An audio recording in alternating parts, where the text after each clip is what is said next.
Aujourd'hui, on est là pour mettre un petit coup de pression sur les salaires des cheminotes et cheminots de la branche ferroviaire. J'aimerais bien une petite augmentation de salaire, ce serait sympa, hein, ne serait-ce que pour le pouvoir d'achat.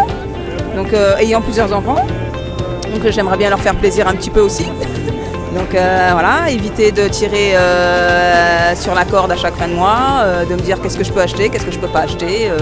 Donc oui, et puis voir aussi toutes les augmentations qu'il y a à côté, c'est pas cool. Parce qu'au final, on en revient à ce qu'il y avait il y a quelques années, ou dans les pays les plus pauvres, où malheureusement, on peut rien s'offrir.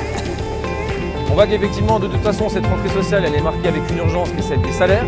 Et la branche, c'est un levier qu'on a fait le choix d'actionner à la CVT, à la CVT cheminot, parce qu'il permet effectivement d'avoir des actions sur les salaires.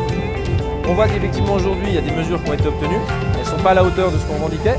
Pour autant, elles permettent, c'est un premier acte, qui va permettre d'en ouvrir normalement d'autres, en tout cas on l'espère, et on va pousser pour ça dans les différentes entreprises de la branche pour ouvrir des négociations, et notamment à la SNCF. Pour nous, à l'atelier, on voit les choses changer, pas forcément dans le bon sens, avec des nouvelles personnes qui arrivent, avec des gens maintenant, les contractuels, on sait tous depuis la fin 2020, l'arrêt du statut. Et du coup, on essaie de se battre parce que on a envie de pouvoir tirer tout le monde vers le haut, améliorer ce qui peut être amélioré chez nous, hein, localement forcément, et avec tout le monde ici, avec les autres OS aussi, hein, forcément. Et donc voilà, c'est pour ça qu'on est ici aujourd'hui, qu'on va essayer de donner un petit peu de voix. Alors aujourd'hui, c'était la question des salaires. Salaires dans la branche.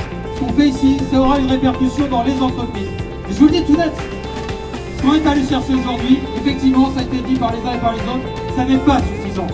Sauf que le premier point qu'il faut quand même avoir en tête, ceux qui vous expliquent partout que si on n'avait pas d'accord de branche, ce serait mieux, que l'accord de branche qu'on a signé à 3, c'est un mauvais accord.